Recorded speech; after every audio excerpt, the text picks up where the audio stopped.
நீங்கள் பார்த்துக் கொண்டிருப்பது உங்கள் விஜய். ஞானான் மோக்ஷः அஜ்ஞானாத் சம்சாரः மன்மனாபவ மத்பக்தः மத்யாஜி மாம் நமஸ்குரு மாமே வைஷ்வசி யுக்த்வைவம் ஆத்மானம் மத்பராயணः சததம் கீர்த்தயந்தः யதந்தஸ்ச திருடவ்ரதாः நமஸ்யந்தஸ்ச மாம் பக்தியா நித்யயுக்தா உபாசதே. இந்த பிரமாண வாக்கியங்கள் எல்லாம் ஒரு ஜீவாத்மா எப்படி ஆனந்தப்படுகிறான், இயற்கையில் அவன் ஆனந்தமே வடிவானவன், ஞானமே உருவானவன். ஆனால் பல பிறவிகளால் சேர்க்கப்பட்ட கர்மத்தால் மாறி மாறி பிறவி எடுக்கிறான். இந்த கர்மங்களை எல்லாம் தொலைச்சிக்கிறதுக்கு கர்மமும் ஞானமும் பக்தியும் வழிகள். ஞானத்தாலே தான் மோட்சம் பெற முடியும், அஞ்ஞானத்தாலே சம்சாரம்தான் கிட்டும். விவேக ஞானம் வளர வளர முக்தியில் ஆசை ஏற்படுகிறது. ஞானம் குறைந்து உணர்ச்சிகளுக்கு இடம் கொடுக்க கொடுக்க சம்சாரத்தில் விருப்பம் வளர்கிறது.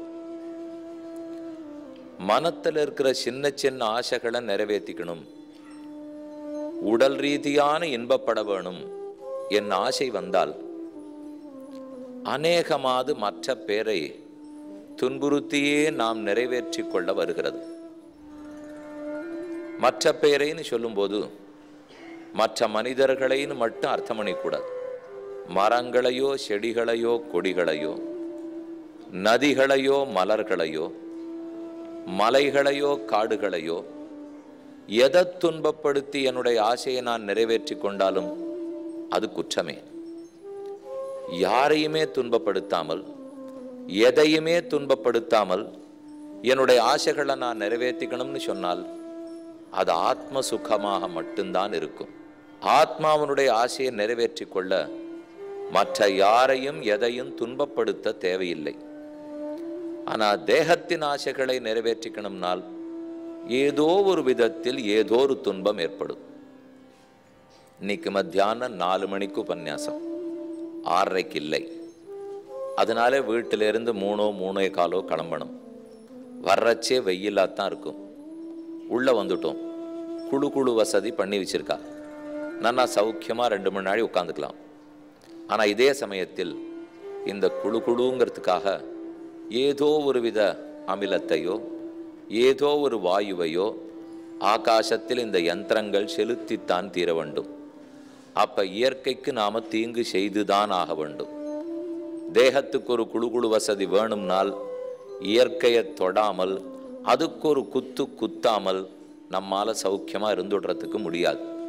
இதை போல ஒன்றொன்றும் வாகன வசதி வேணும்னு சொன்னால் புகையை கக்காமல் இயற்கைக்கு தீங்கு பண்ணாமல் நம் தேகம் சுகத்தை அனுபவிக்கிறதுக்கு முடியாது. இதே இந்த தொலைபேசி இருக்கு, இது இந்த ஒலிபெருக்கு கருவி இருக்குன்னு சொன்னால் அதற்காக மின்சாரம் தேவை. அந்த மின்சாரத்துக்காக எத்தனை எரிக்கணுமோ அந்த எரிபொருளை எரித்துத்தான் ஆக வேண்டும். இப்படி பலதும் யாரையோ எதையோ தீங்கு செய்துதான் நாம் தேக சுகத்தை அனுபவிக்க முடியுமே தவிர ஆத்ம சுகத்துக்கு இந்த தீங்கு தேவையே கிடையாது. ஆத்மாவுக்கு எது சுகம்? பிரம்மானந்தம் சுகம். அனைத்தையும் அனுபவித்ததை விட சுருக்கி அதனால் இன்பம் காண்பதுதான் ஆத்ம சுகம். இந்த மார்க்கமே நிவிருத்தி மார்க்கம், வைராக்கிய மார்க்கம். இது வேண்டாம் வேண்டாம் வேண்டாம் என்பதிலேயே சுகம் காணக்கூடிய மார்க்கம். நம்ம தானம்னு சொல்றோம்னால் நம்மளிடத்துல இருக்கிறத புறத்தியாருக்கு கொடுக்கறது தானே. அப்ப தியாகம் பண்ணாத்தானே தானமே வரும். எங்கிட்ட இருக்கிற நல்ல வஸ்துவை இன்னொருத்தருக்கு கொடுத்துட்டு சுமார் வஸ்துவை நான் வச்சுக்க போறேன். 10 வேட்டிகள் இருக்குன்னால் ஒருத்தருக்கு வஸ்திர தானம் பண்ண போறேன்னால் வரிசை என் விரலை வேட்டியில ஓட விட்டேன். 1 2 எது ஜரிகை, எது மயில்கண், எது பச்சை, எது சகப்பு, எது அகலக்கரை, எது மெலிசுக்கரை பார்த்துட்டே வரச்சே எது நல்ல கரையோ அதில் விரல் நின்னால் உடனே புத்தி என்ன சொல்லும்? அதை எடுத்து நம்ம உபயோகத்துக்கு வச்சுட்டு அடுத்த கரையை கொடு அப்படின்னு சொல்றது இல்லையா? அது சொன்னா தியாகம் இல்லை, சொன்னா தானம் இல்லை. அப்போ அந்த கரவேட்டியை கட்டின்னு நான் சந்தோஷப்படணும்னால் அங்கே தியாகமே நிற்காது, தானமே நிற்காது. எது அகலக்கரையோ அதை கொடுத்தோன்னு வச்சுங்க, அப்போ ஒரு சந்தோஷத்தை இந்த தேகத்துக்கு மறுத்து ஆத்மாவுக்கு கொடுக்குறோம்னு அர்த்தம். இப்போ சுகத்தை வேண்டான்னு சொல்லல, தேக சுகத்தை மறுத்து ஆத்ம சுகத்தை கொடுக்க போகிறோம். சுகமே கூடாதுன்னு சொன்னால் ஒத்துருமே படிப்புக்கு வரவே மாட்டான். தாராளமாக ஆனந்தம் வேணும், அனிஷ்டம் தொலைய வேண்டும், இஷ்டம் கிடைக்க வேண்டும்.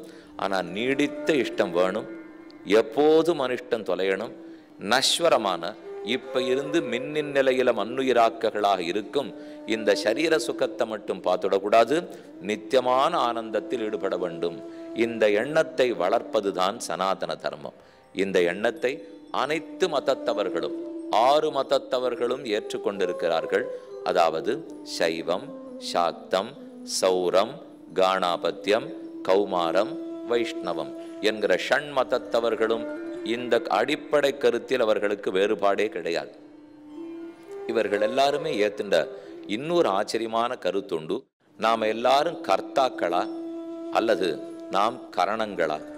ஜீவாத்மா கர்த்தாவா கரணமா? நாம் கர்த்தான் நினைக்க நினைக்க பொறுப்பு நம்மதாகிறது. பொறுப்பை தட்டி கழிச்சுடணும் நான் இப்ப சொல்லவே வரல. பொறுப்பு நம்மதுனால் நான் தான் செய்கிறேன்னு சொன்னாலே சுவாதந்திரிய புத்தி வருகிறது. அப்ப நான் தனி மனிதன், யாரையும் சார்ந்திருக்குபவன் அல்லன், நான் சுதந்திரன்.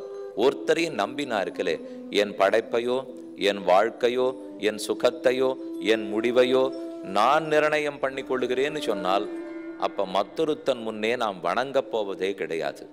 வணக்கமே இல்லாத படுத்தினால் வலிமை மட்டும்தான் புத்தியில இருக்கும். வலிமை மட்டும் புத்தியில இருந்ததுன்னா கொடுமையான சித்தம் வளர்ந்துடும். கொடுமை வளர்ந்துடுத்துனால் மற்ற பேரை வாழ விட மாட்டோம். இதனால அடிப்படையிலேருந்து எங்க போய் முடிஞ்சு போடுறது பாருங்க. நான் அடிப்படையில் மற்றொருத்தனுக்கு நான் அடிமை. ஜீவாத்மா சுதந்திரன் அல்லன், ஜீவாத்மா பரமாத்மாவுக்கு அடிமை. இந்த எண்ணம் நம்ம இடத்துல வளரணும்.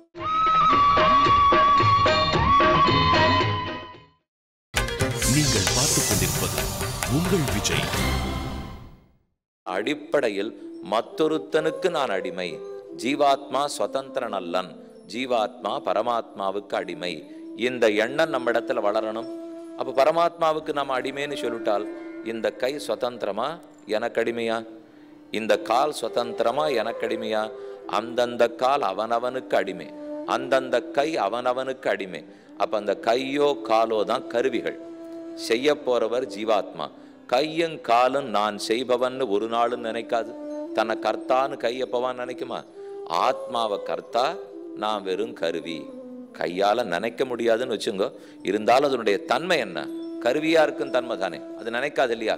அதை ஆனா நாம என்ன நினைச்சுடுறோம்னா நானே கர்த்தா, சுதந்திர கர்த்தா, உலகத்து செயல்களை நானே ஏற்றுக்கொள்ளுகிறேன்.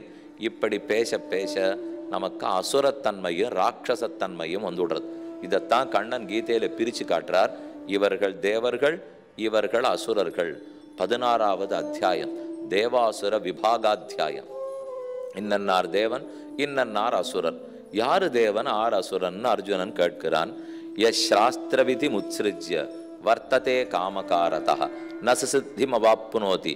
சாஸ்திரத்துல சொன்ன விதியை யார் மீறிட்டானோ, தன்னிஷ்டத்துக்கு யாழ் வார்கிறானோ, இன்று வரை நானே என் வாழ்க்கை அமைத்து கொண்டேன், நாளையும் நானே அமைத்து கொள்ளுவேன் என்று யார் அகங்காரத்தோட பேசுகிறானோ அத்தனை பேரும் அசுரர்கள். அர்ஜுனா, யார் ஒருத்தன் சாஸ்திரம் சொன்னபடிக்கு சத்துவகுணத்தோட ஈடுபடுகிறானோ அவன்தான் தேவன். எல்லா ஜீவராசிகளிடத்திலையும் கருணை. எஸ் சர்வத்திர அனபிஸ்நேகா நாபிநந்ததி ந துவேஷ்டி. யாரையும் துவேஷிக்கிறதில்லை, சட்டுன்னு எதுக்கும் சந்தோஷப்படுறதில்லை. இன்பத்தையும் துன்பத்தையும் சமமாக நினைக்கிறான். யார் தன்னை நிந்தித்தாலும் அது கண்டு கவலைப்படுறதில்லை. யார் ஓஹோன்னு போற்றி புகழ்ந்தாலும் அதுக்காக ஆகாசத்துக்கும் பூமிக்கும் குதிக்கிறதும் இல்லை. லாபம் வந்தாலும் இந்த லாபம் நீடிக்கணுமே நம்ம விருப்பப்படுறதும் இல்லை. ஒருவேளை நஷ்டம் வந்துட்டாலும் இது இப்பவே முடிஞ்சு போயிடணுமே நம்ம விருப்பப்படுறதும் இல்லை. சுகத்தையும் துக்கத்தையும் தாங்கிக்கிறதுன்னு என்ன தெரியுமா? சுகம் அப்படி வரும், நம்ம உடனே இறுக்கமாக உடம்பு வச்சுட்டா என்ன சுகத்தை தாங்கிக்கிறோன்னு அர்த்தமா? இல்லை துக்கம் வரும் இறுக்கமாக வச்சுக்கிறோன்னு அர்த்தமா? சுக துக்கங்களை சமமாக பாவிக்கிறது, சுக துக்கங்களை தாண்டிக்கிறதுன்னா என்ன அர்த்தம் தெரியுமா? நமக்கு சுகம் வரச்சே என்ன நினைவு வரும்? இந்த சுகம் இப்படியே நீடிச்சு ரொம்ப நாளைக்கு இருக்கணும், இந்த நினைவு வருதோ இல்லையோ? துக்கம் வரும்போது என்ன நினைவு வரும்? இது இப்பவே முடிஞ்சு போயிடணும், சீக்கிரத்துல முடிவு தெரிஞ்சு விட்டா தேவலே. அப்ப சுகத்தையும் துக்கத்தையும் நம் மனம் எப்படி ஏற்றுக்கொள்ளுகிறதுங்கிற தட்டு மாறுறது பாருங்க. சுகத்தை அனுபவிக்கிறச்சே இது ரொம்ப நாள் நீடிச்சா தேவலே, துக்கத்தை அனுபவிக்கச்சே இது முடிஞ்சு போயிட்டா தேவலே. சுக துக்கத்தை சமமா அனுபவிக்கிறதுன்னு என்ன தெரியுமோ? இந்த ரெண்டு எண்ணமும் சமமாயிடணும். அப்படின்னால் சுகம் வரும்போதும் இது இப்பவே முடிஞ்சு போயிட்டாலும் எனக்கு ஒன்றும் இல்லை, நீடித்தாலும் ஒன்றும் இல்லை. துக்கம் வரும்போதும் இது இப்பவே முடிஞ்சு போயிட்டாலும் எனக்கு ஒன்றும் இல்லை, நீடித்தாலும் ஒன்றும் இல்லை. இதைத்தான் சுகத்தையும் துக்கத்தையும் சமமா பாவிக்கிறதுன்னு அர்த்தம். ஏன்னா நம்ம சமமா நிறைய ஸ்லோகம் கேள்விப்பட்டிருக்கோம். சுகதுக்கே சமய கிருத்வா லாபா லாபோ ஜெயா ஜெயோ தஸ்மாத் யுத்தா யுத்தஸ்வ நைவம் பாபம் பவாப்சசி என்ன கேள்விப்படுறோம் இல்லையோ? இதே மாதிரி நம்ம வீட்டுக்கு திரும்பி போன அப்புறமும் நாம் உட்காண்டிருக்கிற இடத்துலலாம் குடு வசதி இருந்தால் நன்னா இருக்கும் இல்லையா என்று நினைத்தால் அப்போ சுகத்தை வேற மாதிரி பார்க்குறோன்னு அர்த்தம். சமமாக நினைக்கிறதுன்னு சொன்னால் என்ன? இப்போ அதுக்குன்னு துக்கம் நீடிச்சுட்டே போகணும்னு நினைக்கணும்னு யாரும் சொல்ல மாட்டா, முட்டாளான்னா. அது எந்த மனுஷனும் சொல்ல போகிறது இல்லை. ஏன்னா சமமாக நினைக்கணும்னா சுகம் இப்போவே முடிஞ்சு போடணும்னு நினைக்கணும், துக்கம் நீடிச்சுட்டே இருக்கணும்னு நினைக்கணும். அது சமத்துவம் அல்ல, அது யாரும் சொல்லவும் போகிறதில்லை. ஏன்னா ஆனந்தத்தை தான் மனிதன் விரும்ப போகிறானே தவிர துக்கத்தை நீடிக்க போகிறோன்னு சொல்ல போகிறோமா? அப்போ சமமாக நினைக்கிறதுன்னா என்ன? சுகம் வந்தா நீடிக்கணுங்கிற எண்ணத்தையும் விட்டுடு, துக்கம் வந்தா சட்டுன்னு முடிஞ்சு போடணுங்கிற எண்ணத்தையும் விட்டுடு. இருப்பதை இருக்கும்படிக்கு ஏற்றுக்கொள். மாத்ரா ஸ்பரிசாஸ்து கௌந்தேய சீதோஷ்ண சுகதுக்கதாக ஆகமாபாயினா அனித்யாக தான் திதிக்ஷஸ்வ பாரத. ஹே பாரத அர்ஜுனா, இவற்றை பொறுத்துக்க பழகிக்கோ. சீதமோ உஷ்ணமோ வரும். உலக இயற்கையின்படி பங்குனி சித்திரை வந்தா வெப்பமாகத்தான் இருக்க போகிறது, மார்கழி மாதம் வந்தா குளிர்ச்சியாகத்தான் இருக்க போகிறது. அது இயற்கை. உடல் ரீதியாக உபாதைகள் பலதும் வந்துன்னு தான் இருக்கும். குளிர்ச்சியோ வெப்பமோ அல்லது திடீர்னு மழை பெய்யறதோ எப்படியோ உடலுக்கு எத்தனையோ வருமோ இல்லையோ, இந்த ஒன்னொன்று உடலை தீண்டுகிறபடியாலே சில சமயம் சுகம் ஏற்படும், சில சமயம் துக்கம் ஏற்படும். ஆக இயற்கை உடலை தீண்டும் போது அதனால ஏற்படுகிற சுக துக்கங்களை சமமா பாவிக்கிறோம் பாருங்க. அதைத்தான் பொறுத்துக்கிறதுன்னு கண்ணன் சொல்றார். சனாதன தர்மிகள் ஒத்தொத்தருக்கு இந்த குணம் அடிப்படையில் வர வேண்டும். அப்பதான் சனாதன தர்மம் சிறக்கும். ஏன்னா நம்ம சனாதன தர்மத்தில் எதெல்லாம் சமமா இருக்கு, எல்லா ஆச்சாரியர்களும் எதை ஒத்துக்கொண்டிருக்கிறார்கள், அதை நாம முதல்ல கடைப்பிடிக்கிறதுக்கு ஆரம்பிக்கணும். இப்ப இன்னைக்கு என்ன பார்க்கணும்? சனாதன தர்மத்தின்படி நாம வாழ வேண்டியது எப்படி? எதையுமே அடியேன் பயப்படுத்துறதுக்காக சொல்லவும் இல்லை, பயப்படும்படி நான் சொல்லவே இல்லையே. எல்லாம் நன்னா இருக்குன்னு தான் சொல்லியிருக்கேனே தவிர இங்கே புலம்பவும் இல்லை, ஒப்பாரி வைக்கவும் இல்லை. எல்லாம் தேஞ்சு படுத்தேன்னு அடியேன் இப்போ பேசவே இல்லை. ஏன்னா உண்மையில் தேயவே இல்லை. எப்படி தேயும்? சனாதன தர்மம் தேஞ்சு படுத்துன்னு சொன்னால் அப்ப கிருஷ்ணன் தேஞ்சு போயிட்டார், ராமன் தேஞ்சு போயிட்டார்னு அர்த்தம். தர்மமே கண்ணன் ராமன்னு சொல்லிட்டு தர்மம் தேஞ்சு போயிடுதுன்னு நான் சொன்னேன்னு வச்சுங்க, அப்ப கடவுள் தேஞ்சு போயிட்டார்னு ஒத்துக்கணுமே. அதை யாருமே ஒத்துக்க போறது கிடையாது. எந்த தர்மனிஷ்டனும் கடவுள் தேஞ்சுட்டார்னு ஒத்துக்க போறது இல்லை. ஆனால் அது நன்னத்தான் இருக்கு. பின் என்ன நடக்கிறதுனால் இதன் அடிப்படை கொள்கைகள்ல நமக்கு இருக்கிற ஏகாகிர சித்ததா இலக்கு அது சற்றே பெசகுகிறது. அந்த பெசக மாத்திக்கணும். மாத்தினுட்டு மறுபடியும் சரிப்படுத்திக்க போறோம். ஒரு 50 வயசு ஆச்சு, ஏதோ கண்புரை நோய் வந்தது, இல்லைன்னா அது குறுக்கு பார்வை, நடுக்கு பார்வை, ஏதோ கிட்டக்க பார்வை, தூரக்கு பார்வை அப்படின்னு ஒரு பார்வை சொல்கிறோமோ இல்லையோ, அதுக்கு உடனே என்ன செய்யணும்? போகிறோம், வைத்தியர்கிட்ட போகிறோம், கண்ணாடி வாங்கி போட்டு போகிறோம், பார்வையெல்லாம் சரியாயிடுச்சு சுவாமி, இனிமேல் ஒன்றும் கஷ்டம் இல்லை. அதே போல் சனாதன தர்மத்தில் ஏதோ பார்வை சற்றே குறைஞ்சிது, எது அடிப்படை கொள்கைகளோ அதை விட்டு கொடுக்க ஆரம்பித்தோம். இல்லை இதுதான் அடிப்படை கொள்கைன்னு தெரிஞ்சுன்னுட்டோம், இனிமேல் விட்டு கொடுக்குறதா இல்லை சுவாமி, பண்ணிட வேண்டியதான். ஆரம்பிச்சு விட்டோம்னா அவ்வளவே. அதுக்கு மேலே நாம் மற்ற பேரோடெல்லாம் போய் பேச வேண்டிய தேவையே இல்லை. ஏன்னா இந்த மதம் நன்னா இருந்த காலம் எப்போ? ரிஷிகள் காட்டில் தனித்தனியே தியானம் வேண்ட காலம். அப்போ ரொம்ப நன்னா இருந்தது. இப்போ நிறைய பேர் கூட்டா நம்ம எல்லாம் ஒரே இடத்துக்குள்ள லட்சம் பேர் நின்று தான் இருக்கோம். ஆனால் இப்போ நன்னா இருக்கா, இப்போ நன்னால போல இருக்கே நினைக்கணும்னால் அப்போ தனிமையிலேயே வளர்ந்துருக்கிற மதம் இது. இது கூட்டாத்தான் வளரணுங்கிற தேவையே சனாதன தர்மத்துக்கு இல்லை. அவனவன் தன் தர்மத்தை கடைபிடிச்சுட்டான்னால் அந்த மொத்தம் பிரம்மத்துக்கு ஆனந்தத்தை கொடுத்து அவர் சமுதாயத்தையும் மதத்தையும் நன்கு வளர்த்து கொள்ளுகிறார்.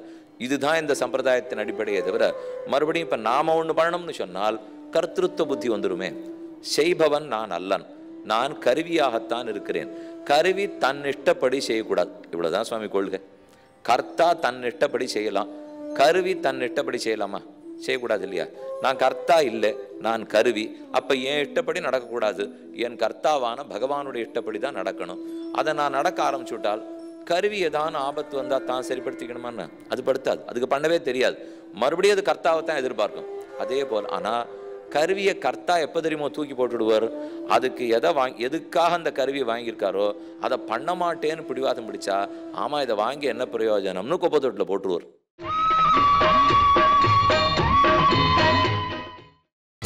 நீங்கள் பார்த்துக் கொண்டிருப்பது உங்கள் விஜய். பகவான் என்னை எதற்காக சிருஷ்டிச்சிருக்காரோ அந்த அடிப்படை கொள்கையிலேருந்து நான் மாற ஆரம்பிக்கிறச்சே அவருக்கு ஒரு உதாசீன புத்தி வருது. இவன் எதுக்கு இந்த சரீரத்தை கொடுத்தோமோ அத்தை பண்ண மாட்டேங்கிறான், திரும்ப திரும்ப நம்மகிட்ட வேற எதுக்கோ வந்து நிற்கிறான், போறான் போ அப்படின்னு அவர் விட்டுடுறார். இது அவர் விட்டுடுறாருன்னா அவர் மனசுல உதாசீன சித்தமா போய் சயனிச்சு விடுறார். திருவரங்கமா இருந்தா சயனிச்சு விடுறார், காஞ்சிபுரமா இருந்தா நின்றுடுறார், திருவல்லிக்கேணி தெளிசிங்க பெருமாளா இருந்தா உட்காந்துடுறார். ஆக மொத்தத்துல ஏதோ பண்றாருன்னு வச்சுங்க. தான் நம்ம கிட்ட வராம தள்ளி போய் விலையை உட்கார்ந்து விடுறார். அதனாலே நமக்கு இருக்கிற அந்த மொட்டை கூட்டு சமுதாயம், இந்து தர்மம், சனாதன தர்மம் எதற்கும் பெருமானுடைய ஒரு ஆதரவு கிடைக்காத படுறது. அந்த ஆதரவுக்காக இப்ப 1,00,000 பேர் கூட வந்து நின்று சத்தம் போட்டா அவர் வரமாட்டார். எந்த அடிப்படையை விட்டு கொடுத்துருக்கோமோ அதை அவனவன் பண்ண ஆரம்பிச்சுட்டால் ஓஹோ இந்த கருவியை எதுக்காக சிட்டிச்சமோ கருவி தன் காரியத்தை ஒழுங்கா பண்றது. இனிமே நம்ம காரியமான காப்பு தொழிலை நாம ஒழுங்கா செய்யணும், தர்மத்தை காப்போம் என்று பெருமான் ஆசை கொள்ளுகிறார். அதனால இது கூட்டமோ செலவுக்கோ இங்க வேலையே கிடையாது. இது சனாதன தர்மத்தை காப்பாற்றணும்னு உடனே இதுக்கு ஒரு பெரிய நிதி ஏற்படுத்தினா தேவல சுவாமின்வா. எதுக்கு நிதினால் ஒரு 50 கோடி ரூபாயான்னு இருந்ததுன்னா அதுக்கு வருஷத்துக்கு 5 கோடி ரூபாய் வட்டி வரும். அப்போ மாதம் 40 லட்ச ரூபா ஆகும். ஒரு 40 இடத்துலையான ₹1,00,000 செலவில் கூட்டம் போட்டு வரவாளுக்கெல்லாம் புளியோதர தியானம் கொடுத்து கூட்டு பிரார்த்தனை பண்ணலாம்னால் 50 கோடி ரூபாயும் செலவழியுமே தவிர ஒரு துளி கூட சனாதன தர்மம் முன்னேறாது. ஏன்னா இதனுடைய முன்னேற்றத்துக்கு அடிப்படையில் அனுஷ்டானம் முக்கியம். முதல்ல நாம் கற்றிருக்க வேண்டியது நல்ல சாஸ்திரங்களை கற்றல் முக்கியம். ஆனால் படிக்கணும் இல்லை, வித்யாபியாசம் இருக்க வேண்டும். அப்போ அபியாசத்தை ஒழுங்காக பண்ணினுட்டு ஆச்சாரத்தை சரிவர கடைப்பிடித்து அதாவது அனுஷ்டானம் பண்ணி அதை சரிவர உபதேசித்தோமானால் அதுதான் இந்த சனாதன தர்மத்தை உயர்த்துமே தவிர மற்றபடி கூட்டணுங்கிற தேவையில்லை. நம்முடைய சுவாதந்திரிய புத்தியை விடணும். நாம் தான் செய்கிறோங்கிற எண்ணத்தை விட்டு நாம் ஒரு கருவி. இப்போ இது இந்த ஒலிபெருக்கி இருக்கு, இதை நான் பேசுகிறேன். இப்போ நான் பேசுறதுலேருந்து எத்தையானு மாற்றி கொஞ்சம் நீர் பேசுறது சுமாராக இருக்கு சுவாமி, இந்த வார்த்தை போட்டால் இந்த இடத்துல நன்னா இருக்கும்னு நினைக்கிறேன்னுட்டு இது எப்போவானு மாற்றி பேசி பார்த்துருக்கீங்களோ? பேசவே பேசாது. நான் என்ன சொல்கிறேனோ அதை பேசும். கொஞ்சம் என் குரல் மாத்திராப்பில் இருந்தால் இது ஏதோ பழுதுபட்டிருக்கு, கொஞ்சம் வேற கொண்டுறீடா அப்படின்னு நானே கேட்டுருவேன். ஆனால் பிரம்மம் எதற்காக என்னை சிருஷ்டித்தாரோ நான் அதை தவிர என்னுடைய சொந்த சாகித்யமாக நிறைய இங்கே பண்ணினுட்டு அப்புறம் இதைத்தான் அவர் பண்ண சொன்னார்னு நியாயமா? இப்போ அவர் என்னை சிருஷ்டித்த பயனே ஏதோ, ஆனால் நான் ஏதோ பண்ணிட்டு இருக்கேன். இப்போ இதெல்லாம் ஒலிப்பதிவு பண்ணுறாளோ இல்லையோ, இந்த ஒலிப்பதிவு பண்ணுறா, இங்கே ஒலிப்பதிவு பண்ணுறா, அதை நீங்கள் திருப்ப போட்டு பாட சொல்லுங்க. 50 தரம் பாட சொன்னாலும் அப்படியே பாட சொல்லும். என்னை இப்போ 6 மணிக்கு இங்கே உபன்யாசம் முடிஞ்ச உடனே இப்போ தான் முடிஞ்சுது, ஆனால் 4 பேர் இப்போ புதுசாக வந்திருக்கா, நீ திரும்பி உட்காரும். சனாதன தர்மத்தை இப்போ 4 மணிலேருந்து என்ன சொன்னீரோ திரும்ப ஒரு தரம் சொல்லும்னா, சுவாமி இவர் பாட்டுக்கு 4 பேர் வருவர், நான் திரும்ப சொல்கிறதுக்கு நான் இருக்கேன்னா அப்படி நான் மாற முடியாது சுவாமி, அப்படிலாம் இல்லேன்னு கிளம்பி போய்ட்டுறேன் பாருங்க. அதே அந்த ஒலிப்பதிவு பண்ண யந்திரத்தை தட்டி விடுங்க, 50 தரம் திருப்பி பாடுனாலும் பாடும். அது தான் பாடினேங்கிற எண்ணத்துக்கு வரவே வராது, பாடமாட்டேன்னு சொல்லவே சொல்லாது. ஏன்னா தான் கருவின்னு அது துல்லியமாக புரிஞ்சுன்னு இருக்கு. எங்கிட்ட கர்த்தாங்கிற எண்ணம் வந்துடவே தான் ஒரு தரம் பேசி முடித்த உடனேவே அடுத்த தரம் பேசுறதுக்கு நான் சொணங்கிறதுக்கு ஆரம்பிச்சுடுறேன். இப்போ ஹனுமான் ராமநாம ஜபம் பண்ணிட்டு இருக்கார், ஒரு தரம் 108 தரம் ராம மந்திரத்தை சொல்லி முடிச்சார். அடுத்தது ஒருத்தர் வந்து நான் இப்போ தான் வந்தேன், எனக்கு நீர் சொல்லி ராமநாமத்தை கேட்கணும்னு இருக்குன்னா, இல்லை எனக்கு கொஞ்சம் வேற வேலை இருக்கு, இப்போ நீர் வந்திருந்தீர்னா முடியுமா? நான் நாளைக்கு எப்போ உட்காந்துக்கிறேன்னு அப்போ வாருன்னு அவர் சொல்ல மாட்டார். ஏன்னா ராமநாமத்தை சொல்லும் கருவித்தான்னு ஹனுமான் நன்னா புரிஞ்சு வச்சுருக்கார். இத்தனைக்கும் ராமனையும் சீதையை ரட்சித்து கொடுத்த கர்த்தாவே அவர். 2 பேரும் உயிரோடு இருந்தது அவராலே. நிஜமா கர்த்தூத்தம் இருக்கு, நாம நம்புறோம் இல்லையோ, அப்பேற்பட்ட சக்தி படைத்தவர் தான் கருவின்னு துல்லியமா நினைச்சுட்டு இருக்கார். அல்ப சக்தி படைத்த நாம் நம்மள கர்த்தான்னு நினைச்சுடும். கர்த்திருவ புத்தி மாறி கரணத்துவ புத்தி வர வேண்டும். நாம கரணம்னு தெரிஞ்சுட்டோம்னால் பெருமான் எதற்காக நம்மை சிருஷ்டித்தாரோ கண்டிப்பா அதுல ஈடுபடுவோம். நம்ம இஷ்டத்துக்கு ஒன்று பண்ணவே வேண்டாம். இது ஒன்றும் ஒரு கூட்டு கதம்பம் அல்ல. இப்போ ஏகாதசி துவாதசி வருது பாருங்க, துவாதசி அன்னைக்கு ரொம்ப நன்னா ஒன்று பண்ணுவோம். ஒன்று கதம்பம் கேள்விப்பட்டிருப்பீள், அவியல் கேள்விப்பட்டிருக்கீள் இல்லையோ, நித்தியப்படி கூட்டு பண்ணுறோம். கொஞ்சம் காய்கறி குறைச்சலாக வாங்கிட்டு இருந்தால் அதை கூட்டாக பண்ணிடலான்னு அர்த்தம். இல்லைன்னா கறியமுது பண்ணுவா. அது அன்றைக்கி ரொம்ப பேரை வரவழைச்சிட்டோம். அப்போ 2 தான் வீசி தான் வாழ்ந்துருக்கோம்னு வச்சுங்க. அது கொஞ்சம் அப்படியே தீர்த்தம்லாம் சேர்த்தா ஜலமும் காய்கறியும் தனித்தனியாக ஓடிண்டு, ஆனால் பேர் மட்டும் கூட்டு அப்படின்னு வைக்கிறாப்புல ஒன்று ஆயிடும். இந்த கூட்டு இல்லை இந்த சனாதன தர்மம். சனாதன தர்மத்துக்குன்னு கொள்கை உண்டு, சனாதன தர்மத்துக்குன்னு மதம் உண்டு. இது வெறும் கூட்டு பிரார்த்தனை பண்ணுகிற இடம் கிடையாது. ஆனால் என்ன மதம் உண்டுனால், நான் மட்டும்தான் இருப்பேன்னு சொல்கிற மதம் இல்லை. இது என்னதுதான் உயர்ந்த மதம். இந்த மதத்தில் யார் இல்லையோ அவர்கள் யாரும் இருக்க மாட்டார்கள். என்னதுதான் வெற்றி பெறப்போகும் மதம் என்று இந்த மதம் சொல்லவே சொல்லாது. நான் இருக்கிறேன், இந்த மதத்தில் இருக்கிற நன்மைகள் என்னன்னு எடுத்து சொல்றேன். அனைவருமே இந்த மதத்தை சேர்ந்தவர்கள் தான். ஆனா அடிப்படையை புரிஞ்சுக்காதனால கட்டப்படுறேன். இன்னைக்கு புரிஞ்சுக்கல, நான் நாளைக்கு புரிஞ்சுங்கோ, காத்துன்னு இருக்கேன் அப்படின்னு சொல்ற சம்பிரதாயம் தான் இது. காத்துன்னு இருக்கிறதுல நமக்கு என்னைக்குமே குறையில்லை. ஏன்னா நாம காத்துட்டு இருக்கல, சர்வேஸ்வரன் காத்துட்டு இருக்கார். அவருக்கு பொறுமை ரொம்ப அதிகம். சனாதன தர்மத்தை சேர்ந்தவர்களே நாம் அனுஷ்டிக்க வேண்டிய தர்மத்தை அனுஷ்டிக்கலையே. பெருமாளனை கோவிச்சுட்டாரன்னா எப்பவும் மன்னிக்கிறார் மன்னிக்கிறார் மன்னிக்கிறார்.